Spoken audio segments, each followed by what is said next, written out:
Hi, this is Joe Gilmore and welcome to my video blog. It is late February of 2021 and I want to talk about the information war that is going on right now in the United States and probably in the whole world. And phrases like conspiracy theory, which are weaponized and used to manipulate our minds and our feelings and divide and conquer us. So I want to start with this quote from Aldous Huxley, the author of the book Brave New World.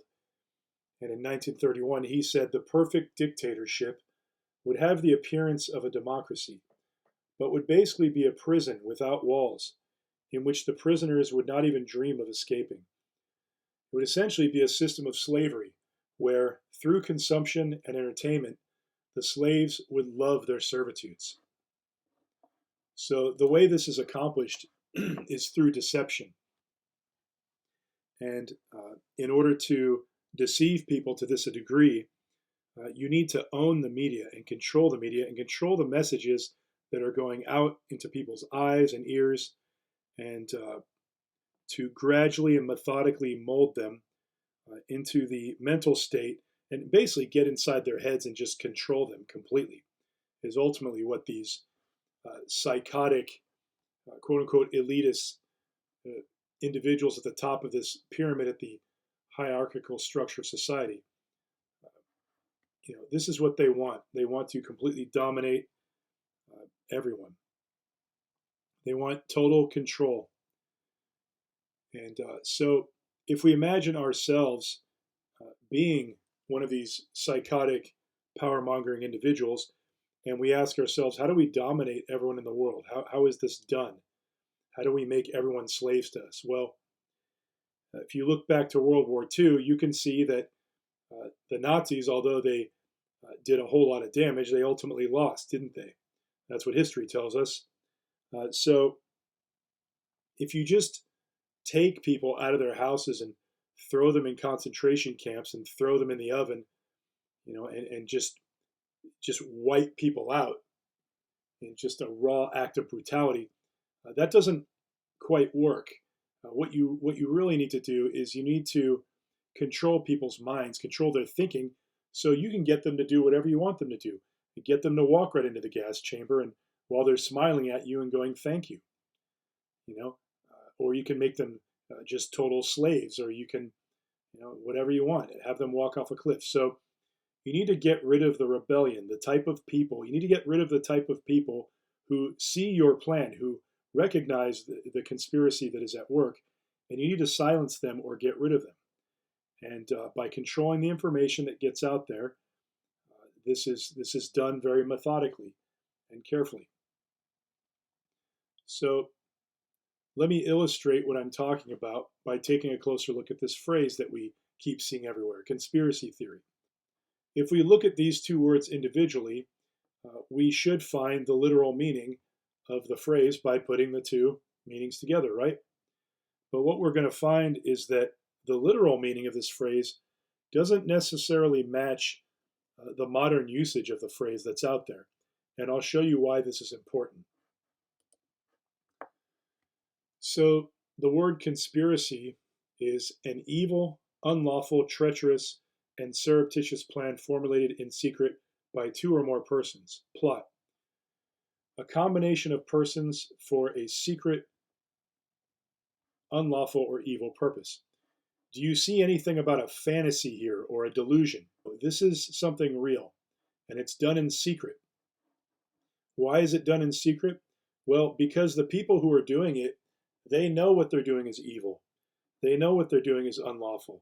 They know what they're doing is treacherous. They know people won't want this to happen, that people will not allow for this crime if they know it's occurring. So they have to operate in secret. We discover conspiracies generally by looking back. We don't discover them as they're happening because they're done in secret. So the only way to detect a conspiracy is to observe a crime that has occurred and trace it backwards to its roots. Where did it come from? Who planned this? How did this happen? If we are just going to sort of label all these people as crazy who want to investigate a conspiracy, all we're really doing is helping evil, unlawful, treacherous people accomplish their task, get away with it, and do it again. That's all we're really doing. So, a couple examples of conspiracies. Operation Paperclip. This was a program where Nazi scientists, after World War II, were not taken to the Nuremberg trials. They were not thrown in jail. They were not sent to the electric chair. They were sent to America and given jobs and paid good money. And one of these people was Wernher von Braun, probably the most famous Nazi scientist that a lot of people have never heard of. He worked for NASA in the early days before they were even called NASA. And his work on rockets helped contribute to the launching of the Apollo 11 mission to the moon. So this isn't just some little tidbit here. This is a really big deal. It's an integral part of history that we just don't hear about. Another one was Project MKUltra. This was a mind control program, which work, again, began in World War II, concentration camps, Japanese and Nazi concentration camps. Terrible, terrible crimes were committed against people. If you really dig into this, you will find interviews of a couple survivors of MKUltra mind control experiments, and you would be appalled at what these people had to suffer.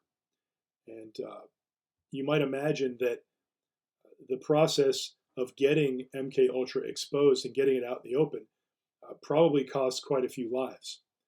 People risk life and limb when they try to blow the whistle on something like this because, again, conspirators, the CIA, the ones secretly conducting these types of experiments, they don't want to be found out because they know what they're doing is immoral and wrong and horrible. So they're not going to come out and go, hey, we felt really bad. We just thought we should declassify these documents on the CIA.gov website because, we need to atone for our actions. Yeah, right. That's not what happened. So it's these quote unquote conspiracy theorists. It's people like that had to do the work and uncover this so that we can be aware of what's going on in the higher echelons and in the deep state. And so we can maybe prevent it, maybe do something about it. Because if we don't even know this stuff is happening, we could find ourselves being a victim. So conspiracies are real. A theory is a plausible or scientifically acceptable general principle or body of principles offered to explain phenomenon. This makes me think of Einstein's theory of relativity. A belief, policy, or procedure proposed or followed as the basis of action. An ideal or hypothetical set of facts, principles, or circumstances often used in the phrase in theory. This makes me think of a scientist in a laboratory experimenting, following the path of various theories in order to arrive at conclusions. Some may be useful, some may be profoundly beneficial. Maybe comes up with the cure for disease, something that greatly helps humanity. Or maybe something blows up and he runs out of his laboratory with his hair on fire. That's just the way it goes.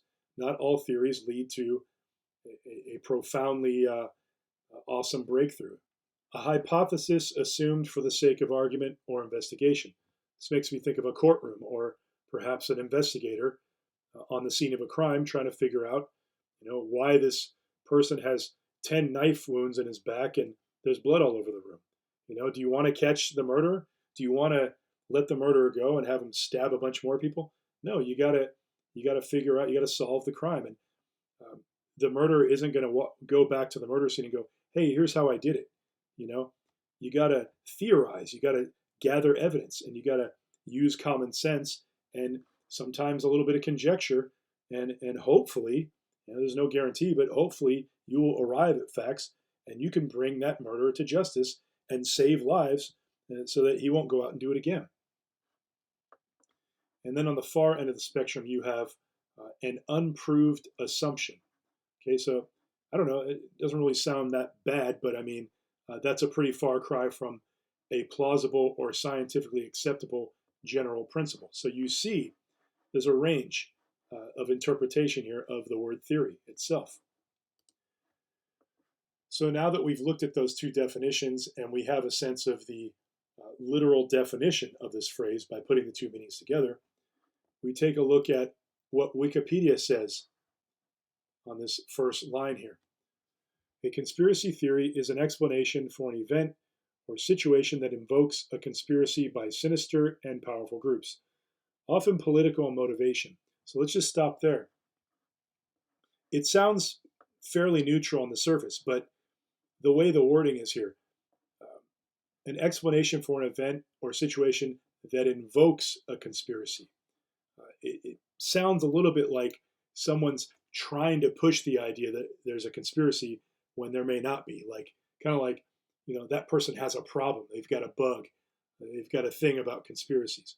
So I don't know. I might be exaggerating there, but it just feels like they're kind of inching the meaning a little bit towards a bias against the person against the one who's using the term, which is a little odd to me. But we look at this last section here, and this is where it really changes. Often political motivation when other explanations are more probable. So now, you have someone is invoking a conspiracy when other explanations are already on the table and more probable. Right? So I want you to think about that very last part while we look at this older definition from the Oxford English Dictionary. Okay, what did it used to mean? What did it mean before Wikipedia showed up and said, hey, this is what it means? Okay, originally,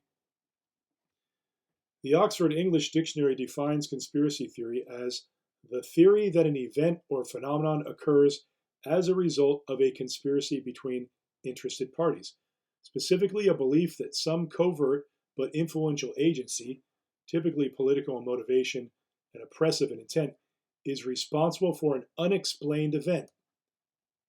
Okay? Unexplained event. There is not an explanation already on the table. Okay? This is more of a neutral definition. They're not putting, I don't really see a bias in it. Okay?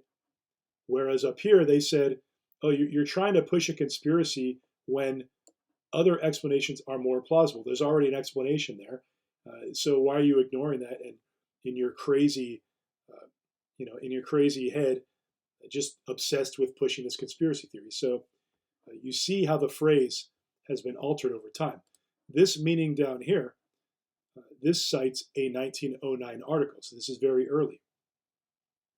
So what's happening here? Well, we go a little further down, and some of you may know about this already.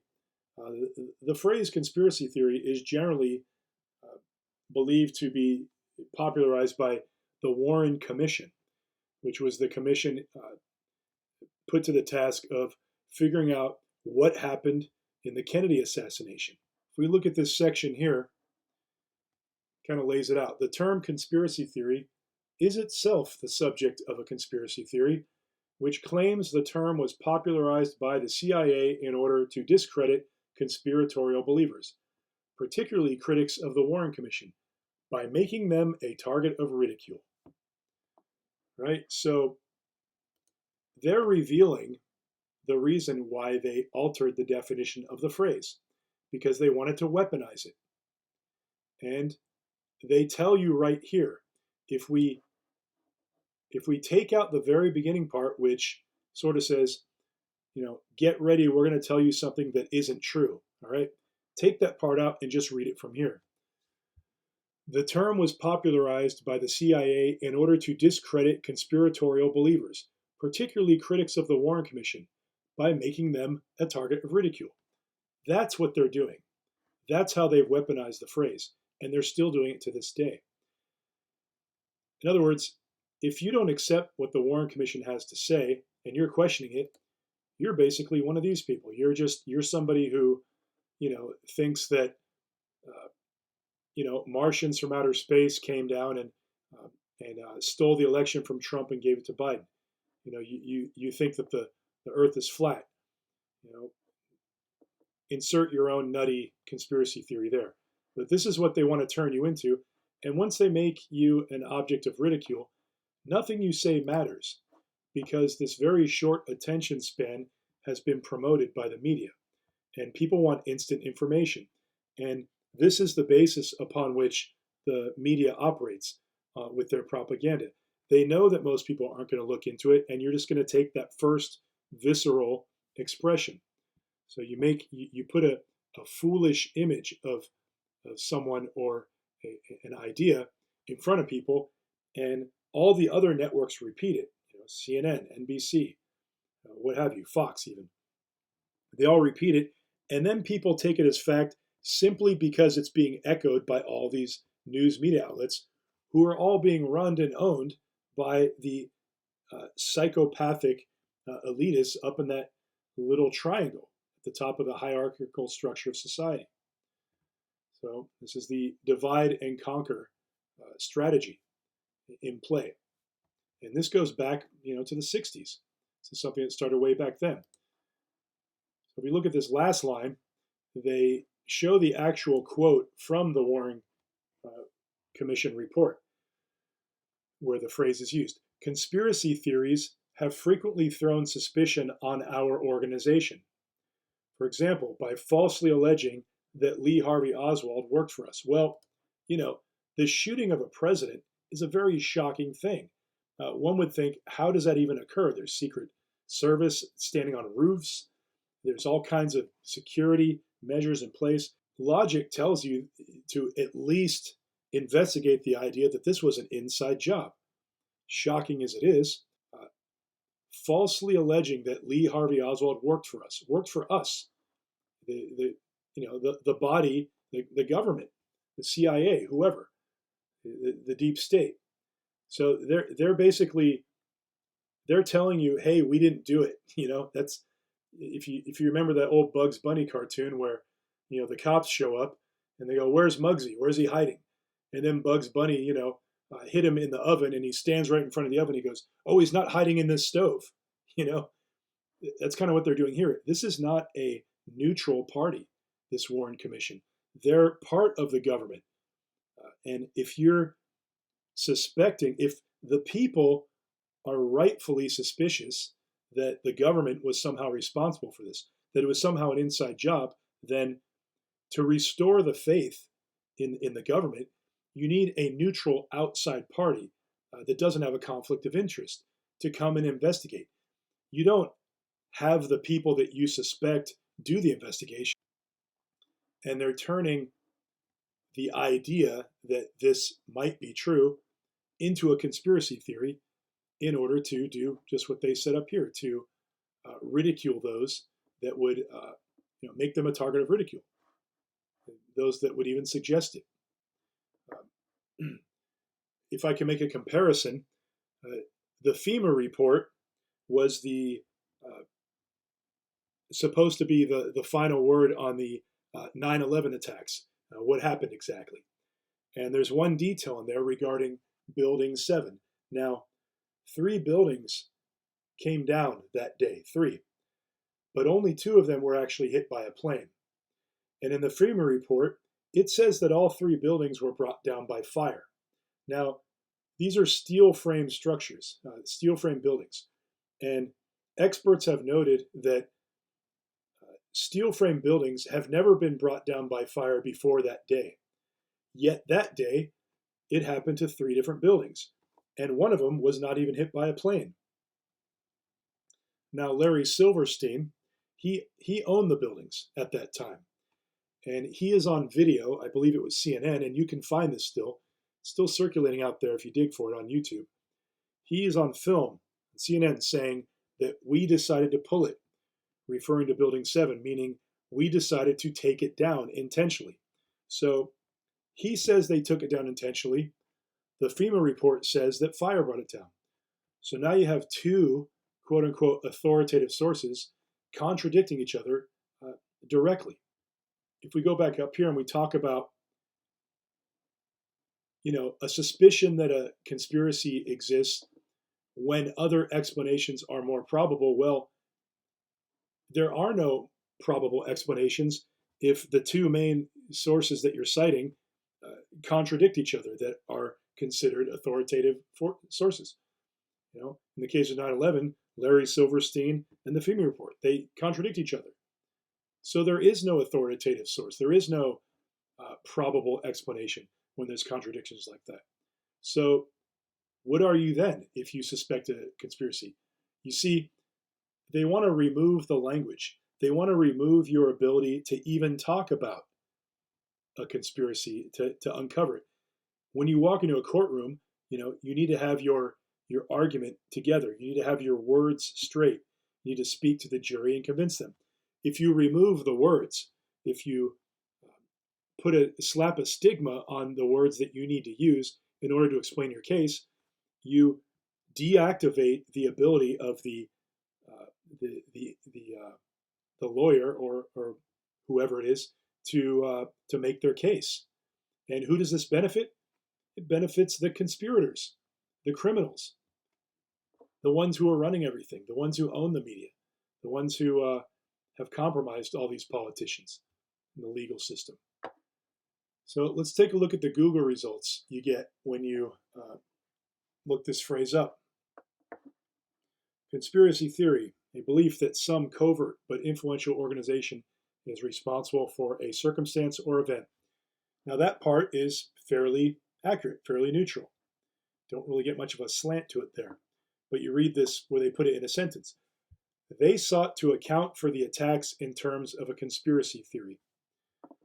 So they sought to account for, almost like kind of subtly saying like they really wanted to see a conspiracy theory where there probably wasn't one, but they wanted to, interpret what happened in that context, like kind of like they're forcing it. So it's like they're taking a little dig at it. Number 2, conspiracy theory from Wikipedia. A conspiracy theory is an explanation for an event or situation that invokes a conspiracy by sinister and powerful groups, ... We already read that. And we've got the little thing about, invokes a conspiracy, kind of like I'm invoking a conspiracy. Well, the person investigating the conspiracy isn't invoking it. The person who is involved in the conspiracy, the one who, the conspirator is the one who invoked it. It's kind of like it's hinting that the person calling it out is the guilty party. I don't know. Maybe I'm just reading into that too much, but that's kind of what I get. Now, result number 3 is very interesting. There's 3 different articles here. Look at this. Top stories. Why do people embrace conspiracy theories? Right off the bat, kind of just saying like, who in their right mind would do this? We all know that this is what conspiracy theorists look like, and these are the only types of people that even care about conspiracy theories. So, who are these people? Let's figure out who they are. That's not really what they want to do. They don't want to figure out what these conspiracy theorists are talking about. They want to enforce a negative stereotype. Okay, let's look at some stereotypes really quick in Urban Dictionary. Blondes are stupid. Metalheads are badasses with long hair. Goths are Satanists. Emos whine 24/7. Blondes are morons. British are snobs. Black people like rap. Americans are fat, loud, obnoxious, and abuse freedom of speech. Brunettes are sluts. Redheads are sluts. Asians are smart. Asians can't drive. Germans are Nazis. Fat people are bad parents. Black people are dumb. White people are smart. White people are racist. Black people are racist. British are addicted to tea. Nerds have no life. ... Stereotype is an assumed label given to someone out of pure ignorance and arrogance. What's wrong with stereotypes? Well, they're not true. I mean, there's probably a couple of these where you were laughing to yourself going, that's true. And there's probably a couple others that you didn't like. And you said, you went, no, that's not cool. Well, you don't get to have it both ways. If you are okay with the stereotype because you like it, but then you're going to knock someone because they're stereotyping, well, you're a hypocrite. It's one or the other. Even something that may sound complimentary on the surface ends up being negative because it's just not true for everyone, for that entire group. And that's what they're doing here with this picture. Look, you've got, looks like some white people waving American flag and this Q on their chest. What they're doing is they're promoting a stereotype. They're saying, look at this picture, look at who's in it, look what they're doing, and associate them with this. Think of them as just a nutcase. Why do people embrace conspiracy theories? Like, we're all on the same side here. We all think they're nuts. Like, creating this false idea that we all just see this, that it's all just very obvious, when they're actually suggesting this. They're trying to promote this viewpoint. They're trying to push you into and get you to identify with yourself and your own views within a very narrow stereotype. Trying to stereotype you while they're at it. Why do mass shootings spawn conspiracy theories? Okay. Now, this one kind of bugs me because it's kind of condescending. It's like, if you think there's a conspiracy theory when there's a mass shooting, there's something wrong with you. Well, that doesn't make any sense, because mass shootings should not be viewed as normal. Okay. If you saw my blog on the Dimebag Darrell shooting, I go way into detail about what happened. Now, the police, they never found a motive. This is what happened. I'll just sum it up for you really quick. A totally crazy guy just walks right into a club, jumps a fence, marches right to the front of the stage, pulls out a gun, and just starts blowing people away. Shoots the guitar player right in the middle playing, shoots a bunch of people, kills a bunch of people. Cop comes in, blows his head off. The police have no idea why he did it. No motive. Okay? We're just supposed to accept that and not look into it and go, well, let's move on. It's we need to take people's guns away, or I don't know, something like that. But let's not analyze it. Let's not jump to conclusions and crazy conspiracy theories. Just like a scientist or a lawyer or a detective, you've got to use common sense, follow the evidence, and analyze it all, and sometimes entertain theories before you can arrive at facts. But if you're not going to do that, and you're just going to accept what CNN is telling you, who are not on your side at all, I mean, if you trust the media that much, you're lost, and there's no point in me even trying to convince people like that. You are hopelessly brainwashed if you trust the mainstream news media that much. And unfortunately, I don't think that that's the majority, but obviously the news media, being in control of the blowhorn in society, what they push is going to be perceived as the popular view, when it definitely isn't. Okay, I think there are a lot of people that understand that the news is a bunch of bullshit, but these people that live, that worship the word of CNN at the altar of it as the gospel truth, these people are terribly afraid that there are conspiracies such as MK Ultra and things like this. These people are terribly afraid of admitting that this is true, because it means they have to reevaluate their entire worldview, and they just don't want to do that. It terrifies them to the point that they will be willing to compromise their existence. And it's just a fact that we have to accept. Stakes are high as QAnon conspiracy phenomenon emerges in France. Why do they keep focusing on QAnon here? Are they threatened by QAnon? What beef does Google have? Google is part of the big tech. And what did I say earlier about the big tech and the media being used as sort of a two-pronged approach to divide and conquer society? They've really got a beef with this QAnon thing, and you got to ask yourself, why? Why are they threatened by QAnon?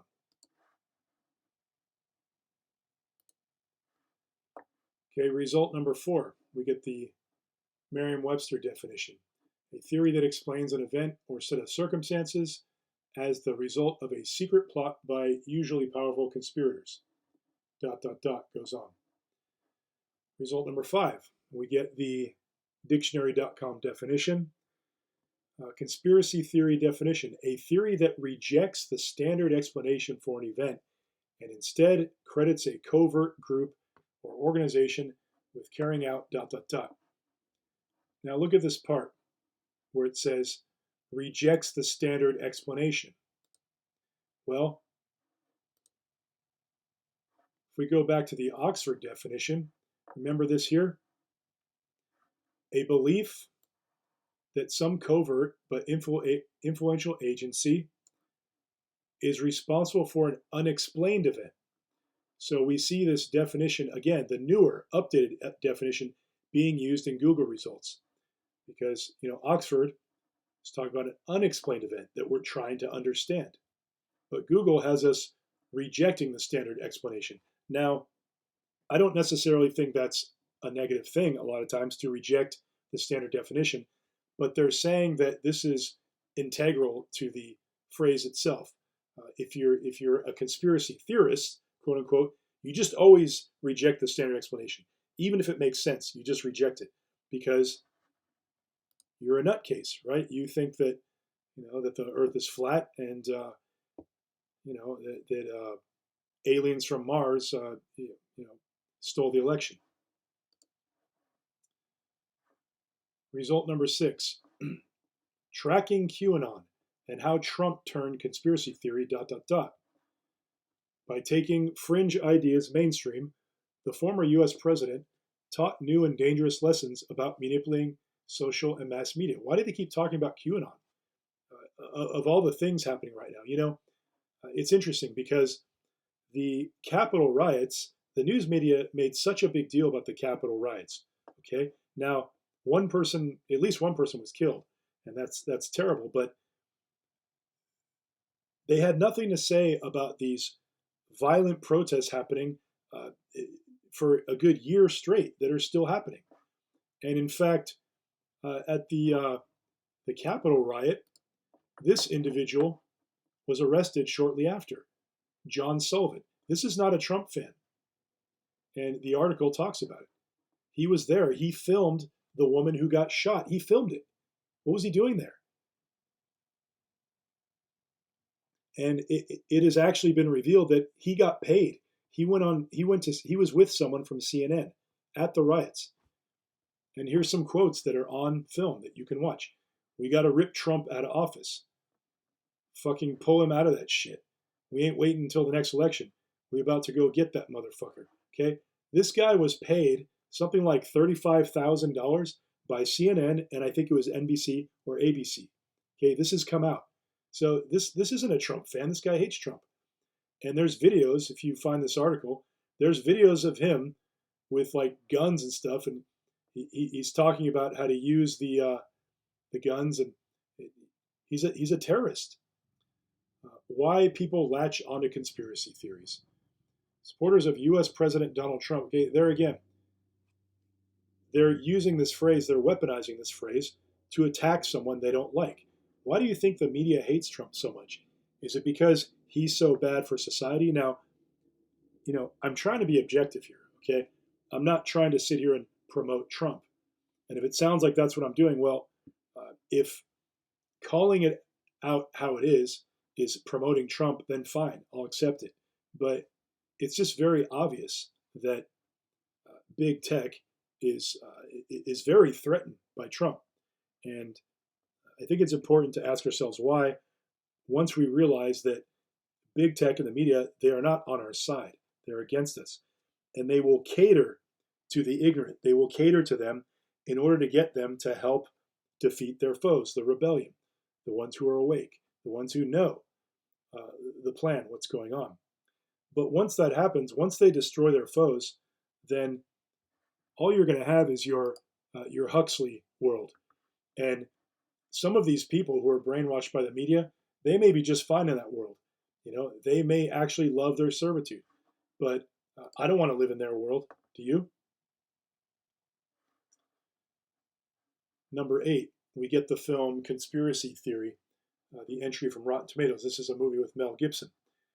And it's interesting. A few years ago, I Googled this phrase, conspiracy theory. And at that time, this film came up very high in the results. I want to say it maybe came up number 1, even before the meaning itself. So you'll find this happens sometimes. Like if you look at my other blog that I did, my video on the Watchmen series, I showed you that when you type the word nun into Google, the first result is Evil Nun, the movie. And you see this demonic looking nun. So, I mean, you're trying to, do a query on nuns, and you end up getting the opposite of nuns, some, totally demonic, inverted version of what a nun is. So it's just very interesting how films are used and released at very opportune moments when, when a movie comes out on a, quote unquote, based on a true story, look at what's happening in the news. Look at the world events. And sometimes you can see that what they're doing is they're trying to turn your attention. They're trying to tell you how to view this historical event because they don't want you getting too smart and figuring out what the truth is. They want to sort of divert your attention away by going, well, here's how Facebook started, social network. Here's how it really happened. That way, you don't see the parts of it that might actually bother you, that might make you want to do a little research, But, you don't want to do that because then you're just one of these people, right? You're just a nutcase, and all your friends are going to say, "Oh, you're crazy. I don't like you," and you're gonna be the butt of jokes, and that's just the worst thing in the world, right? Because living in a world of truth and defending freedom, that's not worth it. You got to get your friends' approval, right? And result number 9, we have believing in conspiracy theories is not delusional. Well, wow. It only took the very last result to present a point of view that actually defends the idea of pursuing a conspiracy theory. It's just very interesting how it's the last result. I think that kind of says it all right there. So I hope that was interesting or somewhat enlightening. And if you think someone maybe needs to hear this, feel free to share it. If you want to give me feedback, you can email tinfoilhatfashion@gmail.com.